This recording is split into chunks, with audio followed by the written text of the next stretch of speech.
March মাসে রাজ্য মন্ত্রিসভার সদস্যদের অযোধ্যা যাওয়ার সম্ভাবনার কথা জানালেন মুখ্যমন্ত্রী মানিক সাহা।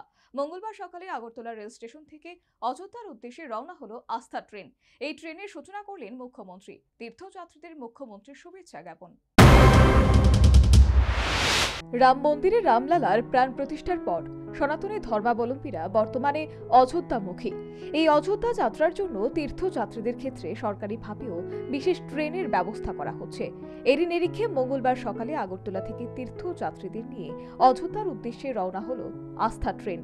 আগরতলা রেল স্টেশনে প্রদেশ বিজেপি সভাপতি রাজীব ভট্টাচার্য সহ অন্যান্য বিশিষ্টদের সঙ্গে নিয়ে সবুজ পতাকা নেড়ে এই আস্থা ট্রেনের সূচনা করলেন মুখ্যমন্ত্রী মানিক সাহা। সূচনার আগে তীর্থযাত্রীদের সঙ্গে কথাও বললেন মুখ্যমন্ত্রী এবং মার্চ মাসে রাজ্য মন্ত্রিসভার সদস্যরা রাম মন্দির দর্শনে অযোধ্যা যাওয়ার ব্যাপারে নিজ ভাষণে সম্ভাবনার কথা জানালেন মুখ্যমন্ত্রী।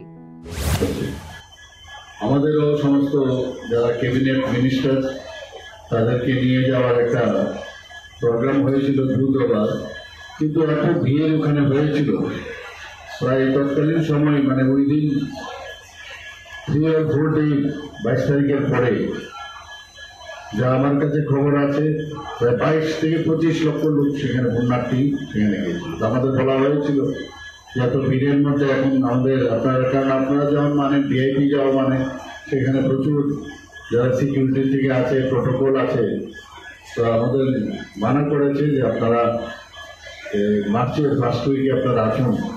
আমরাও যাব, কারণ এটা একটা বিরাট ইচ্ছা, আমাদের মনের একটা আকাঙ্ক্ষা। রামলালা প্রাণ প্রতিষ্ঠার পর এই পর্যন্ত রাজ্য থেকে 3টি ট্রেন অযোধ্যা গেল। শীঘ্রই আমবাসা থেকে অপর একটি ট্রেন অযোধ্যার উদ্দেশ্যে রওনা দেবে। সর্বোপরি এদিন আগরতলা রেল স্টেশন থেকে অযোধ্যার উদ্দেশ্যে আস্থা ট্রেনের সূচনা করে সংশ্লিষ্ট তীর্থযাত্রীদের শুভেচ্ছা জ্ঞাপন করলেন মুখ্যমন্ত্রী Manik Saha. Bureau report, news vanguard.